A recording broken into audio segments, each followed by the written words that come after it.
Actually पहली बार तो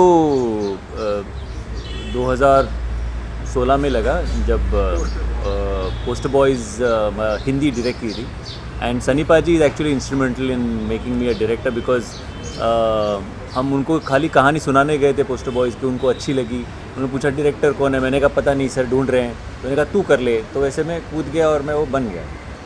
but उसके बाद जब ऑफकोर्स वो मैंने प्रोड्यूस की थी पहले मराठी में तो मैं जानता था, but this was a completely fresh subject and I was surprise जब हरी जी ने मुझे फ़ोन किया कि यूजुअली तो प्रोड्यूसर फ़ोन करते हैं कि सर एक स्क्रिप्ट है एज एक्टर ये कैरेक्टर है देखिए या ये लीड है वॉटेवर, तो उन्होंने फ़ोन करके पहले बोला कि sir we want you to direct. तो मैं भी थोड़ा सरप्राइज़ हो गया था कि ये अचानक से क्या हो गया, ये नई दुकान खुल रही है। But when I heard the story तो I really liked it because simple सी स्लाइस ऑफ लाइफ कहानी है एक बंदे की, तो and it was a fresh subject. So obviously हर कोई चाहता है कि अपने तरीके से उसे इंटरप्रेट करके पर्दे पे उतारना, तो वो अच्छा लगा था मुझे। एंड देन ही सेड कि sir why don't you also act in it.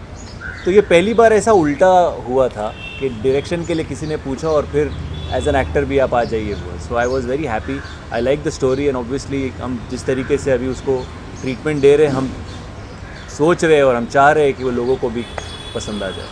ये सरकार की सेवा में tightly very catchy also definitely like they would be a message in a satire way, actually comedy way में होगा। How did you come up with this title actually, पहले से it was decided कैसे? जो कहानी है बेसिकली कहानी एक ऐसे बंदे की है जिसके फादर चाहते हैं कि वो सरकारी नौकरी करे, सरकार की सेवा करे, क्योंकि वो खुद एक सरकारी सेवक रह चुके हैं और उनका ये सपना है कि नहीं सेटल होना है लाइफ में तो सरकारी नौकरी होनी चाहिए। फॉर सम रीज़न उसको नौकरी मिलती नहीं है और वो बेचारा अपनी एक टैक्सी चलाता है, जैसे ओला वगैरह होती है वैसे टैक्सी चलाता है, और ख़ुद की टैक्सी आने के बाद ऐसा कुछ उसकी लाइफ में हो जाता है कि इवेंचुअली सरकार की सेवा करना शुरू कर दे। तो वो क्या होता है ऑब्वियसली वो तो अभी बता दूंगा, तो आप पिक्चर में देखोगे। सुनील जी आपसे जानना चाहेंगे, I think so you are sir, sir है कहा रहे कुछ अपने बारे बताइए और श्रेयस के डायरेक्शन में, लेकिन हाउ श्रेयस श्रेयस के साथ बहुत साल पहले अमानत सीरियल जब आता था तब मैंने पहली बार काम किया और इतना वक्त निकल गया।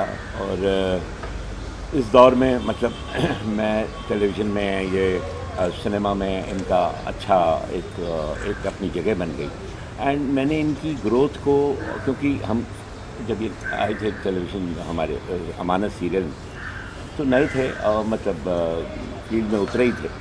तो जब मैंने वक्त गुजरता गया और मैंने इनकी जो ग्रोथ देखी एज एन एक्टर, तो he was that time also fantastic, but जैसे जैसे वक्त गुजरता गया, चाहे वो कमर्शियल सिनेमा हो चाहे ऑफ बीट सिनेमा हो, इनकी ग्रोथ जो है वो बड़ी मतलब मुझे उसने बहुत इम्प्रेस किया उस ग्रोथ में। कहा कि भाई देखो एक एक्टर जो आया और कैसे अपनी जगह बना रहा है और डे बाय डे एक बेहतर एक्टर होता जा रहा है। और फिर डायरेक्शन में ये आए, इनकी डायरेक्शन में ये कूद पड़े। उसके बाद जब ये इस फिल्म का मुझे ऑफर मिला और पता चला कि श्रेयस डायरेक्ट कर रहे हैं तो मुझे बड़ा अच्छा लगा। मैंने कहा चलो यार बरसों के बाद हम लोग मिलेंगे करेंगे, और यही मुझे मालूम था कि ये इसमें एक्ट भी कर रहे हैं। तो आज अब जब इनके साथ मैं काम कर रहा हूँ एज एन एक्टर, तो मैंने ये पाया कि न सिर्फ एक्टर बट ये एज ए डायरेक्टर ऑल्सो इन्होंने बहुत ही एक जिसे कहते हैं एक ठहराव, और एक जो डायरेक्टर के माइंड में पात्र के लिए क्लैरिटी होनी चाहिए, सिचुएशन के लिए क्लैरिटी होनी चाहिए, ड्रामा के लिए क्लैरिटी होनी चाहिए, वो इनमें इतनी बिल्कुल क्लियर है। जो कॉन्सेप्ट इन्होंने चुना है, जिस पे इन्होंने काम किया है, उसको इतना ब्यूटीफुली ये एक्सप्लेन करते हैं कि मतलब पात्र को निभाना बड़ा आसान हो जाता है। ये जो शेड्यूल मैंने किया, ये मतलब मैंने इसका हर लम्हा एंजॉय किया है, और मेरी बेस्ट विशेज़ हैं श्रेयस के साथ कि ये बहुत तरक्की करें, बहुत आगे जाएं। और सबसे बड़ी बात है कि एक ठहराव, एक बड़े काम एटीट्यूड से काम करना, बहुत एक जिसे कहते हैं बिल्कुल एक शांत स्वभाव के साथ। तो मैंने इनको बहुत वरना नॉर्मली लोग जो हैं बड़ा एजिटेट हो जाते हैं, स्पेशली डायरेक्टर सेट पे कि यार ये क्यों नहीं हो रहा, बट इन्होंने एंड दूसरा इनकी टीम बहुत अच्छी जो इनको मिली है, वो पूरी टीम बहुत बढ़िया है। तो जो काम जिस स्मूथनेस से चल रहा है वो आई थिंक बहुत एडमायरिंग है, और मुझे लगता है कि अगर इस तरह से एक हमारी ये फाइनल प्रोडक्ट जो है बहुत अच्छा निकल के आएगा, ऐसा मुझे आभास हो रहा है इस चीज़ में। तो अब लेट्स वेट और देखते हैं क्या होता है, और मेरी बेस्ट विशेस श्रेयस को हैं और हमेशा रहें। Thank you. अनिल, आप बताइए, आपके साथ में बड़े लेजेंड है, experience director and actor. Shreyas लगते हैं थोड़े सीरियस, बदन ही is also very on comic timing. तो you know how was the overall एक माहौल कैसा रहता था? आपने डेफिनेटली सीखा तो होगा, आदमी हर दिन कुछ ना कुछ सीखते रहता है। What's your experience? श्रेयस भाई का तो सबसे फ़ैन मैं इकबाल के टाइम से, इकबाल, डोर, फिर हाउसफुल सीरीज़, गोलमाल। तो जैसा सर ने अब ये मत बोल कि बचपन में नहीं देखी। नहीं मतलब बचपन में नहीं, मैं भी बड़ा ही था उस समय, बट तब से मैं इनका फ़ैन हूँ। और मतलब जैसा सुदीप जी ने कहा कि ऑफ बीट सिनेमा हो चाहे कमर्शियल सिनेमा हो, तो श्रेयस भाई ने हर जगह मतलब कमाल का काम किया। तो उनके साथ काम अनिल ने तो मुझे एक फिल्म में रिप्लेस भी किया है। हाँ। तो एक्चुअली हाँ, मैं इंडस्ट्री में श्रेयस भाई की वजह से हूँ। ये बिजी थे और वो फिल्म मुझे मिल गई, तो ऐसा ही हुआ। इनफैक्ट मैं जब न्यूज़पेपर में पहली बार देखा तो मैं खुश हो रहा था अंदर कि श्रेयस भाई को रिप्लेस किया। तो आप समझ सकते हैं कि उस समय से मतलब मुझे कितना अच्छा फील हो रहा था, नॉट बिकॉज कि रिप्लेस किया, बट कि हाँ। तो इनके साथ काम करना, स्पेशली एक चीज़ और रियलाइज़ हुई कि एज अ डायरेक्टर एक्टर जब आप दोनों काम एक साथ कर रहे होते हैं, इट इज़ नॉट ईजी। क्योंकि मेरे साथ बात कर रहे होते हैं कि यार अच्छा ऐसा ऐसा हुआ, ठीक है यार लाइट जल्दी लगाओ। तो इनका ध्यान एज एन एक्टर भी है, वो एक्टर को भी देख रहे हैं कि उसकी कॉस्ट्यूम ठीक है कि नहीं, यू नो लुक सही है कि नहीं। देन लाइटिंग पे भी ध्यान है, कैमरा पे भी ध्यान है, अपने परफॉर्मेंस पे भी ध्यान है। तो सुनने के लिए बहुत अच्छा लगता है कि actor and director, but it is not easy. और जिस हिसाब से श्रेयस भाई इसको लेके चल रहे हैं पूरी टीम को, वो कमेंडेबल है। और आई फील वेरी लकी इनके साथ काम कर रहा हूँ। ऑब्वियसली सुधीर सर है, पूरी टीम है, बट अच्छी फिल्मों का पार्ट होना, एक अच्छी आपको फिल्म मिल जाना जिसकी स्टोरी ओवरऑल अच्छी, ना कि आपका किरदार बल्कि सारे कैरेक्टर्स और स्टोरी लोगों को पसंद आ जाए, तो वैसी फिल्म का हिस्सा बनना ही मैं समझता हूँ कि बहुत आप लकी हैं अगर आपको ऐसी फिल्म मिलती है। बहुत रियलिस्टिक। मेरा एक सवाल है कि अभी आपने कहा कि आपकी डायरेक्शन का भी एक दुकान थी, एक्टर की आपकी एक दुकान थी, कौन सी दुकान आप चाहेंगे जो ज़्यादा चले? नहीं चाहूँगा तो बस यही कि पापा की मर्ज़ी बनी रहे, काम चलता रहे, वेदर एज एन एक्टर और as a producer, as a director और anything else in the industry for that matter. Because ये इंडस्ट्री छोड़ के मुझे नहीं लगता हम लोग में से कोई कहीं और काम कर पाएगा, एक्सेप्ट आवर प्रोड्यूसर। वो बाहर काम करेंगे तो हमारे दुकान चलता रहेगा। But I think we find ourselves very honoured and very lucky कि यू नो हमें रोज़ एक अलग अलग किरदार करने का मौका मिलता है। स्पेशली जब आप डायरेक्ट कर रहे हो तो आप it's like delivering a child, you know आप उसके स्टोरी पे काम करते हो, किरदारों पे काम करते हो, फिर सब एक साथ आता है, फिर उसका editing, sound mixing, background score, वो सब करके जब आप डिलीवर करते हो तो एक अलग सुख मिलता है। So I think we just consider ourselves very fortunate कि एज एन एक्टर हो, डायरेक्टर हो, काम चलता रहे। स्पेशली इन दिस सिनेरियो, जब हमने पिछले 2 साल में देखा कि कितना हर एक को इतने प्रॉब्लम्स हुए, अभी भी चल रहे हैं, इतना नुकसान हुआ है सबका, लेकिन कहीं ना कहीं जब काम आता है तो हम बाकी सारी चीज़ें भूल जाते हैं, बोलते कि चलो इस पे फोकस करते हैं, ये चलेगा तो सब चलेगा। और खुद को जब आप डायरेक्ट करते हैं तो सोचते कि मैंने ठीक शॉट दिया है, तो डायरेक्ट कैसे करते हैं? हाँ यार, ये मतलब बड़ा क्या बोलते हैं डिलेमा वाला चीज़ होता है। बिकॉज सबसे पहले तो सबकी लाइनें याद होती हैं, मेरी लाइनें याद नहीं होती। तो मैं बार बार पूछता रहता हूँ मेरी क्या लाइनें है, मेरी क्या लाइनें है, बिकॉज बाकी चीज़ों पे थोड़ा सा फोकस रहता है। बट उसके बाद मैं चेक करता हूँ, and like Sudhir ji just mention कि अगर आपकी टीम अच्छी हो तो फिर आपको फिक्र करने की ज़्यादा ज़रूरत नहीं होती। And I think I am blessed with a very strong team.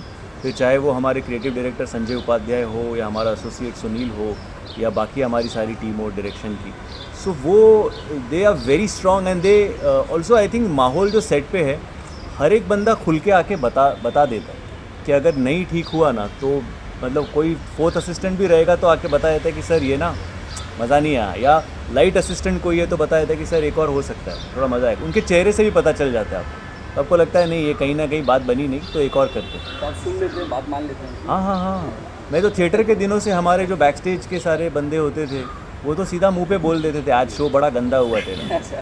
तो वो I think it's very necessary कि उनका फीडबैक हो, वो जेन्युइन रहता है, और वो अगर नहीं मानते तो फिर आप समझ लो फिर ऑडियंस का फीडबैक चेंज नहीं करता। मैम बहुत ही फैंटास्टिक है एंड सर के अंडर काम करना और उनके डायरेक्शन में काम करना वाज अमेजिंग।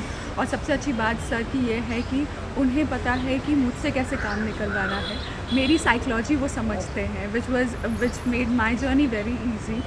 और एट टाइम्स अगर मैं एग्जैक्टली वो डिलीवर नहीं कर सकती because he is an actor as well, तो एग्जैक्टली वो मुझे दिखा देते थे कि तू ये कर दे, और मैं उसको कॉपी पेस्ट मार देती थी एंड ही वाज हैप्पी। तो मेरी लाइफ बहुत ही ईजी थी। एंड ऑफ कोर्स मैंने इस कैरेक्टर को बनाने के when I was told about this character, तो मैंने होमवर्क मैं पूरा करके आई हूँ। There are my 2-3 people I know who are like this. तो मैं उनसे बात करती थी, नॉर्मली उनको पता नहीं होता था कि मैं रिकॉर्ड कर रही हूँ। तो हाउ दे टॉक, ये डेंजरस है। और उनके एग्जैक्टली जो वर्ड्स वो यूज़ करते हैं, जो उनका लहजा होता है और वो एक्सेंट जो यूज़ कर रहे हैं, मैंने 2 सिर्फ जन को मैंने फॉलो किया और उनको मैं बहुत सुनती थी। I wanted to be very authentic और मैंने ट्राई किया। एंड इस लुक को भी करने के लिए क्रिएटिव ने बहुत हेल्प की, और मैंने उनसे भी उनके रेफरेंसेस काफ़ी लिए और आई टू फॉलो कि वो क्या पहन रही हैं एंड ऑल दीज थिंग्स मैंने ट्राई किया। तो मेरी लाइफ बहुत इजी रही यहाँ पे। एक छोटे टाउन के हीरो टाइप के आप लग रहे हो ना, सुपरमैन टाइप के, तो क्या है कुछ जानना चाहेंगे आपसे भी। ये निखिल है हमारे इसमें एक बहुत ही SRK नाम का कैरेक्टर है उनका, तो वो फिल्म में आपको पता चलेगा SRK क्यों है क्या है। But yes Nikhil. First of all I really want to say thanks to everyone and other thing is that sir जो हमारे हैं कैसे सर, क्योंकि is like a dad first of all. Because मैं तो छोटा हूँ ना, हाँ तू बड़ा छोटा है। मुझे मतलब बहुत कुछ सीखने को मिल रहा है जेन्युइनली। डांट भी पड़ती है कभी बार थोड़ी थोड़ी, ऐसा नहीं है। और जब डांट पड़ती है अभी क्या हुआ, आप लोग जब हमारा सीन चल रहा था ना आप सब आ गए और मुझे पता है सब प्रेस आ गई है, और फिर मैं शांत हो गया थोड़ा। नहीं तो निखिल का है ना इंजन अलग से सुबह स्टार्ट करना पड़ता है, रोज सुबह एक इंजन अलग से धक्का स्टार्ट करना पड़ता है। वो स्टार्ट होता है उसके बाद फिर दिन एकदम सही होता है। बढ़िया है, मैं गलती करता हूँ लेकिन जो इनसे पता चलता है कि ये ऐसे करना है तो फिर वो चीज़ मैं करता हूँ, तो फिर मैं पूछता हूँ सर अच्छा किया, तो तारिक बोलते कि अभी तूने बढ़िया किया है, तो फिर थोड़ा कॉन्फिडेंस आ जाता है। और I think I am blessed that I working with them everyone. सब सर को मैंने बचपन में टीम में जेन्युइनली देखा है। बचपन का प्यार मैं बहुत छोटा हूँ। भूल नहीं जाना। मैं बहुत छोटा हूँ। मैंने भी श्रेयस भाई को बचपन में देखा। सभी ने। इकबाल जो फिल्म थी मतलब बहुत ही खूबसूरत उन्होंने परफॉर्म किया उसमें। बीइंग एन एक्टर मेरे ख्याल से सबको एक्टर बनने वाले जो कीड़ा है जिनके अंदर एक्टिंग का, उनको देखनी भी चाहिए। और काफ़ी लोग जो है थिएटर वाले हैं जो उनको वो अप्रिशिएट भी करते हैं कि भाई क्या बाप काम किया है। और सर को तो सच्ची में बचपन से देख रहे हैं, इनकी शायद 5-4 बेटियां होती थी, कोई एक शो आता था अमानत, इसी में मैं भी था। हाँ जी, तब मैं बहुत छोटा था।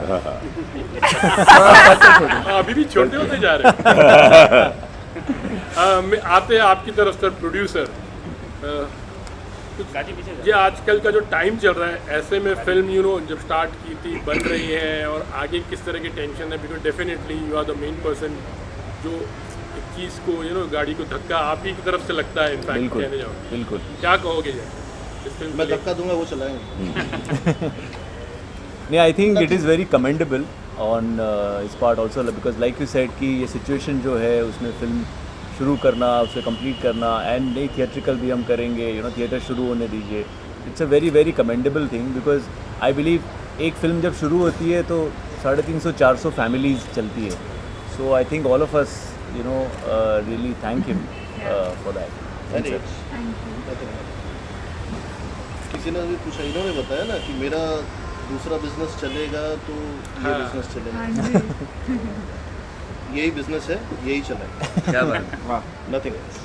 सर ने मुझे साइन भी कर लिया तो फिर तो मैंने कहा ना कि एक फिल्म बनती है लेकिन बहुत सारे लोगों का परिवार चलता है। It is everyone, like it's a team effort. One last from my side, like Shreyas जानना चाहेंगे सरकार की सेवा में एक सटायर वे में you might be trying to tell lots of things जो हमारे देश में या हमारे ऐसी बहुत कितनी रियलिस्टिक है। और हमने एक्चुअली अगर सज्जनपुर फिल्म थी, वेलकम टू सज्जनपुर, हाँ, और अभी भी शायद आने वाली है, तो कितना आपको भी ना यू फील लाइक ये एक्सपीरियंस ऑल्सो लाइक, क्योंकि गाँव में एक छोटे गाँव की एक छोटे टाउन की कहानी होगी, इतना रियलिस्टिक वे में रखने की लोगों को मनोरंजन भी हो और साथ में साथ मैसेज भी देने की कोशिश की गई है। नहीं, मैसेज तो डेफिनेटली है, मतलब और कोशिश हमेशा यही रहती है हर फिल्म की कि एक हंसते खेलते तरीके में आप लोगों को एक मैसेज दे के चले जाएं। सो ये फिल्म का भी मकसद वही है कि एक कहानी जब होती है तो हीरो किसी न किसी प्रॉब्लम में फंस जाता है और वो प्रॉब्लम में से वो कैसे निकलता है, वो निकलते वक्त क्या मस्ती हो रही है और इवेंचुअली हम उसमें से क्या सीख लेके जाते हैं। सो आइडिया तो वही है, बट जो मैं इनहेरेंटली जैसा हूँ और मेरी मैक्सिमम फिल्में भी जैसी रही, तो आई प्रिफर ह्यूमरस तरीके से अगर आप वो चीज़ बताएंगे ना तो लोगों को मज़ा भी आता है। एंड थैंकफुली आज सिनेरियो भी ऐसा है कि एक्सेप्टेंस ऐसे फिल्मों की, ऐसे सब्जेक्ट्स की बहुत ज़्यादा बढ़ गई है। इनफैक्ट पहले एक ज़माना होता था कि 8 फिल्मों में गिना जाता था, फिर धीरे धीरे चेंज होकर आज ये फिल्में कमर्शियल फिल्में हो गई है, फिर चाहे वो OTT पे हो या थिएट्रिकल हो, there is a sure shot audience for this kind of cinema and पहले अब जो है कि कंटेंट को लोग लाइक करने लगे। बिल्कुल, पहले फार्मूला को करते थे, हाँ अब ये जो है बिल्कुल सही कहा। अब कंटेंट पे लोग अट्रैक्ट हो रहे हैं। हाँ सर, बड़ी बड़ी फिल्में लिखने का मतलब स्टार कास्ट बड़ी होने से है सर, बाकी फिल्म तो बड़ी और छोटी तो होती नहीं। और आज की तारीख में जब OTT और इसके ऊपर जो कंटेंट का है, तो आजकल कंटेंट बहुत बड़ा हो गया है, लोगों को भी बहुत अच्छे से समझ में आ रहा है कि कंटेंट सबसे बड़ा है। सरकार की सेवा के अंदर सबसे अच्छी बात जो मेरे लिए एज ए राइटर है कि मैं हूँ मेरठ से और ये फिल्म पूरी की पूरी उधर ही बेस है। तो मुझे जो आज तक मेरे से किसी ने नहीं लिखवाया था वो श्रेयस सर ने लिखवाया कि वो जो नुआंसेस हैं हमारे यूपी के, जो छोटी छोटी चीज़ें हैं, वहाँ की सोच जो है, उनको कैरेक्टर्स में जो मैंने बचपन से देखा है 26 साल की एज तक, उसके बाद मैं बॉम्बे आया, तो वो सब लिखने का मुझे मौका मिला। तो एज ए राइटर और एज खुद के लिए मुझे तो उसके लिए तो बहुत अच्छा लगा। और बाकी आपको वही कि थोड़ा सा और अतरंगी चीज़ें बाकी आपको देखने को मिलेगी और इसके अंदर वो जो ह्यूमर जो होता है यूपी का, खासतौर से कहा जाता है कि लाफ आउट लाउडर भी जो होता है वो यूपी और उसी बेल्ट का सबसे ज़्यादा होता है, जो आज भी हमारी फिल्मों में होता है। मेरी पहली फिल्में जो भी गोलमाल या धमाल वगैरह जो मैंने लिखी है उसके अंदर भी है, लेकिन इसके अंदर एक फ्लेवर, एक इसके अंदर वो आत्मा जिसे बोलते हैं, सोल जिसे बोलते हैं ना, कॉमेडी और स्माइल के साथ साथ एक रिलेशन, वो सब लिखने का जो मुझे मज़ा आया है इस फिल्म के अंदर, वो श्रेयस सर ने मुझे दिया। सर आप being part of the movie, I mean what ना म्यूजिक कैसा है और क्या कहना चाहेंगे कि जो सब्जेक्ट है उसके अनुसार किस तरह का ट्रीटमेंट दिया आपने? फिल्म में सबसे बढ़िया बात यह है कि फिल्म का जो म्यूज़िक है और जो गाने बन रहे हैं वो फिल्म को पकड़ के, हम लोग हमेशा ऐसी फिल्में करना पसंद करते हैं। इसके पहले भी जब हमने संजू की है तभी भी राजू सर का ब्रीफ भी फिल्म को पकड़ के गाने थे, इसमें भी वैसा ही है। श्रेयस का बहुत ही स्मूथ ब्रीफ होता है गाने के लिए और फिल्म गानों को पकड़ के सब साथ में चल रही है इन टैंडम। हरी जी जो प्रोड्यूसर है उनका भी इन्वॉल्वमेंट वैसे ही है कि गानों को ऑफ द ट्रैक नहीं होना चाहिए, खामखा गाने डाल रहे हैं ऐसा नहीं लगना चाहिए, उसको एक मीनिंग होना चाहिए, वो स्टोरी को आगे लेके जाना चाहिए, उस हिसाब से गाने बन रहे हैं। और बहुत अच्छा लग रहा है कि ये एंटायर फिल्म कर रहे हैं हम, इसमें स्कोर भी कर रहे हैं और गाने भी कर रहे हैं। बहुत कम आजकल हिंदी में ऐसा करने को चांस मिलता है, but we are very lucky and fortunate to be a part of this film. Sir what do you comment about the movie? और जैसा इन्होंने बोला सेम मैं भी बोलना चाहूँगा, तो लिखी इतनी अच्छी है या इन्होंने बताया कि अपने एक्सपीरियंस से लिखी, इन्होंने काफ़ी फिल्में की अभी हमारी जब बात की, बट यही है कि सबसे इम्पोर्टेंट है कि जैसे स्क्रिप्ट के डायलॉग्स एंड स्क्रीन प्ले एक चीज़ है, जैसे म्यूज़िक भी हम लोग उसी का एक पोर्शन हम भी मानते हैं कि गाने भी एक स्क्रीन प्ले का पार्ट बने रहे, उसी से फिल्म एक कोहेसिव प्रोडक्ट लगती है, गाने अलग नहीं लगते हैं। एंड सबसे बड़ा एडवांटेज यहाँ पे वही है कि फिल्म के हिसाब से गाने बनाए, sir one more thing, I mean Nadeem Shravan, Jatin Lalit और दिस सुपर हिट जोड़ी, आज के ज़माने में म्यूजिक की जो बात की जाए दे आर नॉट रिमेंबर्ड। सबसे बड़ी बात है कि वो एफर्ट नहीं करते हैं, लोगों को ज़्यादा लंबे समय तक चलते नहीं, जो 90s में होता था। तो उसके बारे में want to comment something regarding that? इसके लिए बहुत सारे रीजंस है। मुझे लगता है आजकल गानों का स्पैन वैसे ही कम हो गया है, बहुत सारी फिल्म्स आ रही हैं, बहुत कंटेंट आ रहा है कंटिन्यूसली, लेकिन इसमें भी आई फील कि जो गाने कमाल हैं, जो गाने दिल से फिल्म के हिसाब से बने हुए हैं, वो सारे गाने चल रहे हैं। आप एनिल मुश्किल के गाने निकाल लीजिए, आप रहमान साहब के गाने निकाल लीजिए, गानों में अगर पोटेंशियल है, अगर फिल्म को पकड़ के गाने हैं तो गाने हमेशा चलने ही आए। Sir you want something? सही बोला मुझे। आई मीन शायद ऑडियंस को नाम ना याद रहे पर गाने याद रहते हैं, और सबसे बड़ा रीज़न वहाँ तब के गाने बहुत अच्छे रहने का ये कि आजकल बहुत सारे रीमिक्सेस हुए गानों पे बनते हैं, तो इसका मतलब ये है कि वो गाना तब कितना सक्सेसफुल रहा है, और जो रीमेक बनाने की कोशिश कर रहा है उसको भी इस पर कॉन्फिडेंस है कि वो गाना अभी भी चलेगा। सो आई गेस कभी शायद गाने के राइटर का नाम ना पता हो पर गाना पता रहता है, so that's the most important thing. इसी के अंदर मैं इसी बात पे मैं एक बात कहना चाहूँगा कि आज के तारीख में ना, अभी आपने बात की पुराने गाने, वो जो स्पैन था, वो टाइम था, उसके हिसाब से आज के तारीख में ऑडियंस भी ग्रो हो गई, उनका भी टेस्ट, उनका भी पेशेंस, बहुत सारी चीज़ें वो कम हुआ है, कुछ ज़्यादा हुआ है, तो उसके हिसाब से भी। लेकिन ये बात दोनों की और सही है, करेक्ट है, तो जो चीज़ अच्छी है वो तो चलती है। और लास्ट बात कि जब एक स्क्रिप्ट को, एक अच्छी स्क्रिप्ट को दोनों तरफ से म्यूजिक ने घेरा हुआ होता ना अच्छे तो वो तो बहुत अच्छा चलता है। सर भाई साहब ऐसा फीलिंग है। Thank you. Thank you.